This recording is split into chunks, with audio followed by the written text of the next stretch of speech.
Pembicara kedua kami persilahkan Dr. Isa Multazam Nur.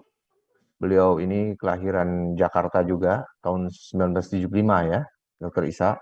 Dan beliau ini juga sudah konsultan di psikiatri anak remaja, dan peminatan juga di berbagai bidang di psikiatri. Dan pada kesempatan ini, beliau ini akan melakukan presentasi pendekatan spiritual pada masa adaptasi kehidupan baru ya. Kita tahu dampak dari pandemi COVID-19 ini begitu panjang dan pasti ada terjadi perubahan-perubahan ya yang memerlukan mekanisme coping bagi tiap individu yang mengalaminya.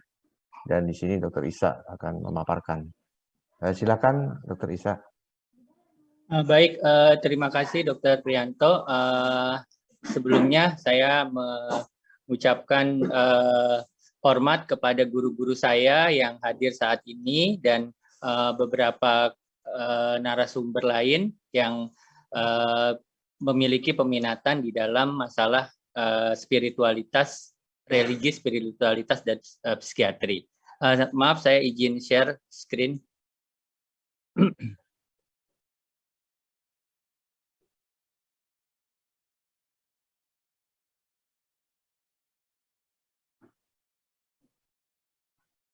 Ya, sudah terlihat ya? Oke. Sudah, Dr. Isa. Ya, Bismillahirrahmanirrahim.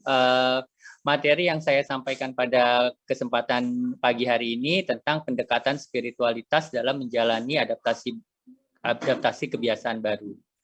Sebagai pendahuluan, survei menunjukkan bahwa pandemi COVID-19 ini membuat masyarakat menjadi berpikir dan tertarik tentang religi spiritualitas dalam kehidupannya, tentunya terkait dengan masalah ketuhanan. Agama dan belief atau kepercayaan juga saat ini merupakan cara yang penting dalam mengatasi situasi krisis dan masa sulit yang nanti menjadi alat navigasi untuk kesehatan jiwa. Ada survei terbaru dari penelitian di Amerika, 70-80% individu ternyata menggunakan keyakinan dan aktivitas keagamaan dan spiritualnya untuk mengatasi kesulitan dan rasa frustasi. Di mana laporan terbaru juga 60-80% dari masalah kesehatan jiwa yang dirujuk ternyata berasal dari rujukan dari penyembuh tradisional spiritual. Dan ini hal yang menarik. Karena sekarang pencarian oase spiritualitas itu dari akibat pandemi ini yang berkepanjangan membuat konsep spiritualitas ini bisa dikembangkan dan juga secara umum telah ada di semua budaya di masyarakat. Yang mana tentu membuat individu menjadi optimis akan masa depan dan mendapatkan bantuan melewati periode sulit ini. Di mana kebutuhan spiritual tentu sebagai respon dari krisis ini akan menciptakan open mind, yaitu di mana kita akan menghadapi mekanisme adaptasi terhadap kenormalan baru ini melalui sesuatu yang berbeda dari apa yang telah kita lakukan sebelumnya. Kalau kita bicara tentang new normal atau era kebiasaan baru, ini adalah masa di mana individu didorong untuk melaksanakan kebiasaan baru yang tentunya sesuai aturan pemerintah, sehingga timbul adanya peningkatan rasa percaya diri untuk melakukan aktivitas yang sebelumnya telah dilakukan, di mana akan membutuhkan coping, fleksibilitas, dan adaptasi sebagai strategi yang tepat untuk memenuhi tuntutan situasi yang tertentu, di mana tentu kondisi pandemi ini belum berakhir ya. Jadi artinya kita harus bisa mengelola kejadian-kejadian stres yang tentu bisa kita kendalikan dan yang tidak bisa dikendalikan. Kemudian kemajuan teknologi era revolusi industri 5.0 juga banyak membantu dengan aplikasi-aplikasi digital yang untuk mendukung religi dan spiritualitas. Kalau kita bicara tentang religi, spiritualitas, dan kesehatan jiwa, sudah banyak penelitian-penelitian atau studi yang mengatakan bahwa spiritualitas dan praktek keagamaan ternyata menjadi faktor pelindung atau protektif terkait dengan perbaikan atau well-being dari kesehatan jiwa maupun kesehatan fisik, di mana terdapat korelasi positif untuk mendukung ketahanan mental selama terjadinya kejadian bencana. Selain itu, religi dan spiritualitas juga dikenal sebagai strategi coping atau mekanisme adaptasi terhadap gangguan jiwa, terutama pada kondisi dia mengalami hantaman stres. Di mana penelitian menunjukkan bahwa individu yang tingkat spiritualitasnya rendah ternyata cenderung untuk mengalami peningkatan kecemasan yang tinggi ketika berada di situasi krisis, misalnya pada saat sekarang pandemi ini. Nah, konsep mind, body, and soul adalah hal yang sekarang lebih dikembangkan untuk kesehatan jiwa terkait dengan psikosomatis. Karena dengan konsep ini ada suatu mekanisme coping religius dalam bentuk bisa meditasi, bisa juga praktek-praktek spiritualitas untuk meningkatkan ketahanan mental. Sebagai elemen proteksi dari kesehatan spiritualitas, yang terpenting adalah keluarga, di mana keluarga merupakan faktor pelindung individu dalam periode yang penuh dengan stres. Penelitian juga mengatakan dukungan keluarga memiliki kemampuan yang lebih besar untuk individu dapat mengaktifkan sumber daya coping yang dia miliki. Faktor usia juga secara bermakna berhubungan dengan tingkat kesejahteraan spiritual dan jiwa di masa pandemi COVID-19. Sehingga tentunya proteksi tersebut berasal dari pemahaman agama dan makna kehidupan atau meaning ya, yang mempengaruhi persepsi individu dalam memandang situasi trauma atau kondisi-kondisi krisis yang dihadapinya. Di mana tentu ketika menghadapi ancaman bahaya ya, individu sering cenderung untuk menggunakan keyakinan atau belief-nya untuk mekanisme coping atau bertahan hidup yang menciptakan kemudian rasa aman. Di mana faktor terakhir adalah religiositas intrinsik yang berada di dalam individu dan kepercayaan akan keberadaan Tuhan ternyata berkorelasi kuat dengan lebih sedikitnya terjadinya stres. Tentu kita harus membangun suatu ketangguhan spiritualitas di masa kebiasaan baru atau new normal ini. Cara-caranya adalah yang pertama, memperdalam keyakinan tentang agama kita. Kemudian menyayangi orang lain seperti halnya kita ingin disayangi atau kita menyayangi diri kita sendiri. Kemudian juga menggunakan teknologi yang tadi ya era 4.0 ini untuk mendukung praktek spiritualitas yang aman dari pandemi.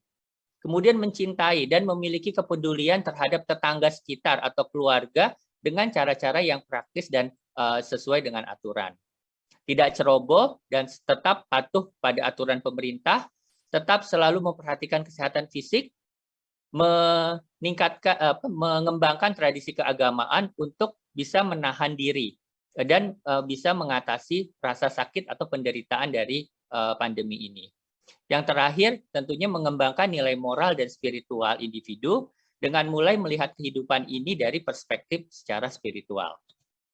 Nah, hal tersebut tentu akan menciptakan suatu kesejahteraan spiritualitas yang mana terdapat poin-poin kunci utamanya yang menjadi penting. Yang pertama, keimanan merupakan bagian utama dari identitas diri, yang mana dengan keimanan ini kita akan mengingat Allah sebagai good planner atau perencana yang terbaik dari kehidupan kita. Kemudian transendensi atau ketuhanan, yaitu di mana kita percaya atau belief bahwa kekuatan yang lebih tinggi akan terus menjaga kehidupan kita. Dari situ akan timbul ekspresi keimanan yang memberikan implikasi bagi kesejahteraan dan kesehatan individu, di mana tentunya kita harus memiliki identitas diri dengan memakai nama atau afiliasi keagamaan. Jadi kita harus beragama, karena religi atau keagamaan itu membantu individu bisa keluar dari masa sulit ini, sehingga kemudian tumbuh muatan-muatan spiritual seperti kenyamanan dan rasa aman. Selain itu juga yang tadi sudah disampaikan bahwa belief dan praktek keagamaan ini juga menjadi booster bagi spiritual belief dan motivasi untuk move on, sehingga kita menjadi nyaman dan menjadi merasa sempurna. Karena tentunya ada pikiran positif bahwa terdapat rencana Allah dari setiap kejadian yang menimpa individu. Jadi kita harus acceptance. Ada beberapa mekanisme yang positif maupun yang negatif dari coping religius atau bagaimana perilaku kita menghadapi kondisi pandemi atau kenormalan baru ini. Yang mana kita harus bisa mendorong untuk membingkai ulang peristiwa yang kita alami ini melalui kacamata atau lensa yang penuh dengan harapan, yang tentunya menciptakan suatu keikhlasan. Kemudian menumbuhkan rasa keterhubungan dengan orang lain berdasarkan nilai dan etika religi spiritual yang dianut masing-masing. Tentu dimulai dari lingkup yang lebih kecil yaitu keluarga. Memupuk koneksi atau keterhubungan melalui ritual ibadah sesuai protokol kesehatan yang diatur oleh pemerintah. Memperkuat aktivitas berdoa dan refleksi diri seperti ada dari beberapa agama seperti zikir, relaksasi, meditasi, doa rosario, yoga, qigong, tai chi ya. Ini juga tentunya dengan komitmen yang terjadwal. Kemudian mempertahankan rasa kebersamaan dengan orang lain atau altruistik, membangun kedekatan keluarga untuk misalnya praktek spiritualitas, ibadah bersama yang atau berdoa bersama berdasarkan keyakinan. Yang terakhir, coping religiositas, di mana doa dan ibadah secara bersama tentu dapat membangun hubungan bermakna yang menginspirasi timbulnya ketahanan mental. Nah, tentu tadi ada coping positif, ada juga coping yang negatif. Yang ini yang tentu harus kita hindarkan sebagai ekspresi religius negatif.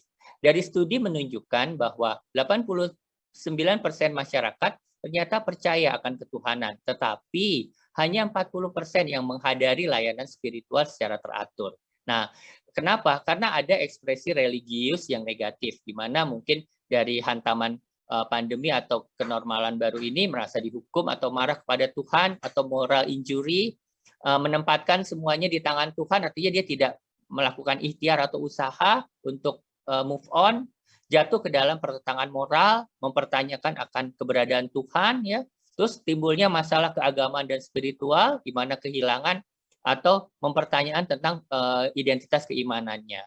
Religi spiritual mungkin juga menjadi sumber utama konflik dan timbulnya rasa bersalah dan penyesalan dari individu terkait pandemi. Sehingga kita perlu melakukan evaluasi spiritualitas pada misalnya pada pasien-pasien yang mengalami masalah emosi dan psikologis, ya, apakah faktor-faktor spiritualitas ini bisa membantu atau justru malah menghambat proses healingnya atau penyembuhan atau recovery. Nah, kalau kita bicara tentang adaptasi kebiasaan baru, kita tidak bisa lepas dari yang namanya resiliensi atau istilahnya kemampuan untuk kita mengatasi dan beradaptasi. Di mana poin-poin yang perlu diperhatikan adalah pencarian akan makna hidup dan mau tujuan hidup kita apa dan adanya kuasa Tuhan, ya, sehingga kita menjadi timbul kedamaian. Kemudian meningkatkan koneksi personal dengan Tuhan, yang mana akan timbul rasa harapan untuk kita bisa melaksanakan perubahan aktivitas berdasarkan kebiasaan baru. Kemudian juga menemukan cara yang baru dalam menjalankan aktivitas atau latihan-latihan spiritualitas yang sudah kita lakukan dan tentu perlu dengan penyesuaian. Membuat sacred space atau ruang-ruang yang religi gitu untuk aktivitas ibadah kita di rumah, misalnya ruang berdoa, sembahyang bersama atau sholat berjamaah, ya. Kemudian pemenuhan kebutuhan oksigen rohani, di mana dengan komunikasi dan dukungan spiritual care, yang mana tentu ini penting bahwa ada hal-hal yang dapat dan tidak dapat kita kendalikan dalam mengatasi pandemi atau kenormalan baru. Yang terakhir, tentu tetap membangun kontak dengan pemuka agama, institusi atau komunitas keagamaan yang memiliki jaringan yang luas, sehingga mereka bisa membantu kita untuk mensebarkan sosialisasi tentang pedoman praktis kesehatan dan panduan praktis dalam melakukan ritual keagamaan. Nah, ini adalah hal yang penting. Ada strategi dalam menciptakan pertumbuhan spiritualitas. Yang pertama adalah moderasi beragama, di mana kita harus bisa bersikap altruistik dan memimpin untuk mengatasi segala problem dari pandemi ini. Dialog dengan keluarga tentang apakah terdapat tekanan-tekanan spiritual di masa pandemi ini. Menyelesaikan fase duka cita atau grief, di mana banyak sekali yang anggota keluarganya meninggal karena COVID, ya tentu kita harus bisa kembali ke rutinitas harian yang normal, mengembangkan waktu bersama dengan teman atau keluarga, rasa aman, dan menjangkau komunitas spiritual. Terus mendengarkan untuk rileks, ya. Jadi kita perlu rileks, misalnya musik relaksasi, kidung religius, murotal Al-Quran, ceramah agama, dan lantunan ayat suci. Kemudian juga membuat jurnal rasa bersyukur, di mana pada setiap hari kita bisa memikirkan 3 hal-hal yang mungkin kita suka syukuri dan kita tuliskan. Terus kegiatan kesenian atau art, menggambar mandala, karena dengan krayon atau pensil warna ini kita bisa mewarnai atau menjimplak gambar-gambar pola yang indah yang itu menimbulkan rasa ketenangan.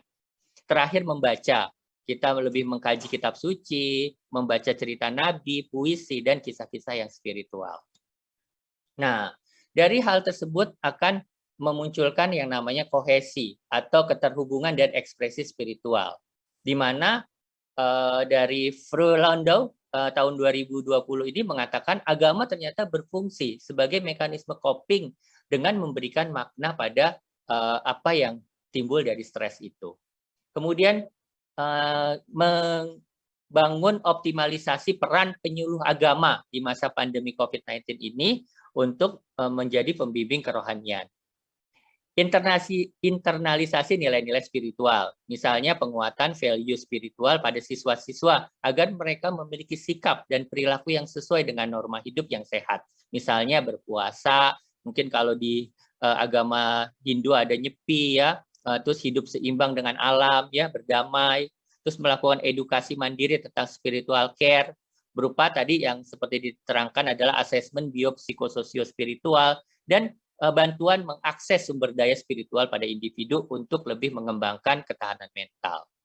Yang terakhir, pembiasaan dalam aktivitas ibadah yang mungkin kita mulai secara sederhana dulu, berdoa, praktek peribadatan, mengkaji kitab suci, praktek spiritual bersama yang dengan melibatkan orang tua dan guru. Nah, pada konsep pendekatan spiritualitas dalam kesehatan jiwa, kita memiliki beberapa komponen, ya. Yang pertama adalah pemahaman keagamaan, karena hal ini berhubungan dengan sikap individu dalam memandang gangguan jiwa atau mencari kemudian bantuan psikologis profesional. Terus dari situ kalau kita punya pemahaman agama, kita bisa melihat gangguan jiwa itu sebagai masalah rohani yang membutuhkan jawaban spiritual untuk mendapatkan penanganan. Karena dari konsep keagamaan ini ada beberapa model penjelasan penyakit dari perspektif spiritual individu.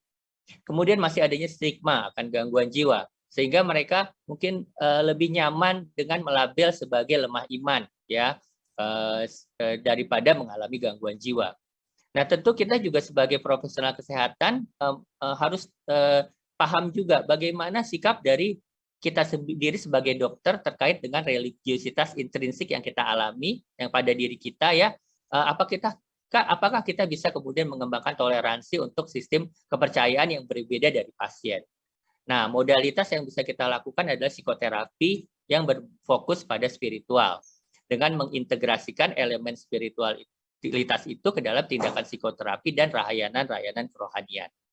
Yang kemudian dengan konsep lain ada konseling religius. Dokter juga harus mempertimbangkan kebutuhan spiritualitas pasien ini sebagai bagian dari perawatan medis. Nah, ini adalah konsep psikoterapi yang terintegrasi dengan religi spiritual yang biasa dilakukan di bagian religi spiritualitas dan psikiatri, ya. Kenapa? Karena ternyata dari literasi menunjukkan bahwa teknik religi spiritualitas ini banyak dikembangkan di dalam kesehatan jiwa. Yang paling banyak dalam implementasi psikoterapi. Yang kedua, latihan meditasi. Yang ketiga, sumber audiovisual, misalnya aplikasi-aplikasi digital yang mendukung untuk sumber spiritual. Dan pengembangan layanan keagamaan. Nah, dengan demikian, dari psikoterapi ini kita bisa memberikan diskusi spiritual yang merupakan bagian dari sesi pertemuan psikoterapi kelompok yang berbasis pada pasien dan keluarga. Jadi bisa dikembangkan di dalam psikoterapi kelompok untuk diskusi spiritual. Nah, elemen-elemennya masalah harapan, hidup sebagai sebuah perjalanan, konsep diri yang holistik, menyelesaikan masalah atau problem solving, dialog dengan Tuhan, dan membangun harga diri atau self-esteem. Ada pengembangan lain yang dikembangkan dalam psikoterapi CBT Augmented Spiritual, di mana ada 4 area utama yang dikembangkan adalah penerimaan, acceptance, harapan, memaknai makna hidup, dan tujuan dari pengampunan dari Tuhan. Kemudian juga psikoedukasi terkait dengan lingkungan untuk aktivitas bertujuan yang bisa mengembangkan potensi dan keterampilan spiritualitas kita. Terakhir, mengembangkan coping religius, penggunaan sumber-sumber keyakinan, sikap, atau praktek-praktek keagamaan untuk mengurangi tekanan emosional dalam adaptasi kenormalan atau kebiasaan baru. Nah, ini adalah salah satu asesmen yang banyak digunakan di dalam kajian psikiatri religi spiritualitas, yaitu HOP. HOP ini sebenarnya alat formal yang biasanya bisa screening ya dan mengasesmen spiritualitas dan religi pada pasien ya. Biasanya dengan menggunakan instrumen HOP ini kita bisa memasukkan pertimbangan-pertimbangan spiritualitas pasien kita ke dalam praktek medis. Ya, biasanya dokter akan hati-hati dalam mengembangkan pertanyaan-pertanyaan ini karena biasanya perlu pendekatan dengan bukti-bukti ilmiah, ya, menilai tekanan dan kebutuhan spiritual apabila dia mau menyampaikannya, dan mungkin kemudian memberikan intervensi terapeutik spiritual. Nah, biasanya kita lakukan pada anamnesis, ya, kita memiliki kesempatan di situ untuk mendiskusikan tentang riwayat keagamaannya dari pasien, yang mana tadi HOPE. Hanya sumber harapan, kekuatan, kenyamanan, makna, kedamaian, cinta kasih, dan keterkaitan. Yang O-nya, peran agama yang terorganisir bagi pasien, apakah dia memiliki identitas keagamaan atau sumber-sumber spiritualitas terkait afiliasi agama tertentu. Terus yang P-nya, spiritualitas dan praktek keagamaan pribadi, yang E-nya, efeknya pada perawatan medis dan tujuan akhir serta makna hidup yang miliki.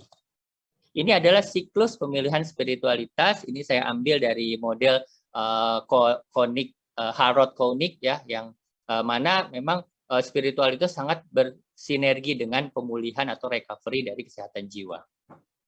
Nah, yang terakhir tentu dalam dekade digital sekarang ini dengan pandemi kita banyak menggunakan layanan digital, di mana sekarang banyak rumah-rumah ibadah menyediakan layanan keagamaan secara online. Yang mana tentu individu menjadi lebih tenang dan nyaman karena aksesnya bisa dari rumah. Nah, internet menjadi komponen yang penting untuk aktivitas keagamaan melalui virtual meeting, ya, karena ini bisa bersifat fleksibel dan bisa dilakukan dengan akses dari rumah. Pemberian bantuan spiritual secara daring juga, ya, telemeeting, ya, untuk pemberian informasi praktis dan spiritual terkait bagaimana melakukan ibadah agama, perayaan hari-hari besar agama yang kita bisa lakukan secara sederhana, ya. Terus juga ada pengembangan layanan aplikasi. Jadi sekarang dengan berbasis 5.0 banyak aplikasi yang untuk mendukung muatan religi spiritualitas kesehatan jiwa. Sehingga dari aplikasi itu bisa terhubung dengan komunitas keagamaan.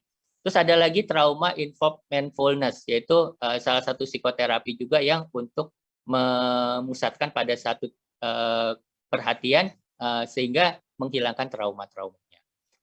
Konseling pastoral dari agama Katolik, ya, untuk mengatasi kesepian dan keputusasaan, dan pada agama Islam ada dakwah digital, ya. Ini suatu inovasi yang bisa dilakukan oleh tokoh agama atau orang-orang yang inspiring untuk memberikan muatan spiritualitas.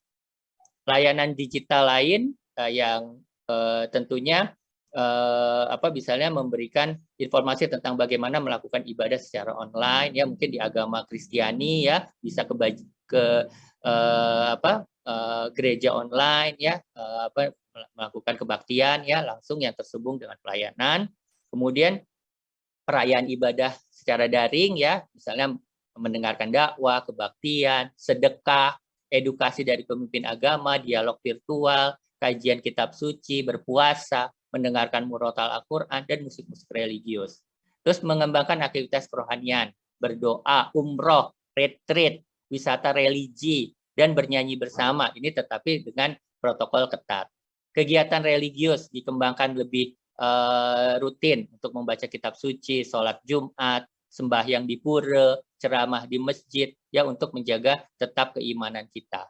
Melakukan kongregasi dengan anggota dalam layanan keagamaan, misalnya di dalam gereja, ya untuk pertemuan-pertemuan yang sifatnya spiritual.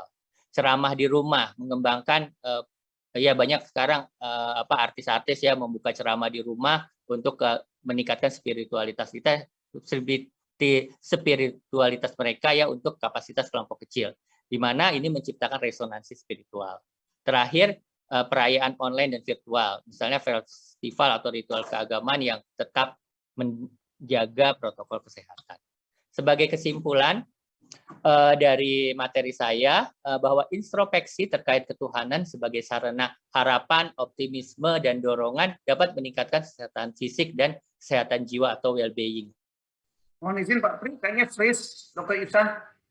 Oh iya, maaf. Mohon maaf ini ada. Ya, terima kasih Dr. Isa.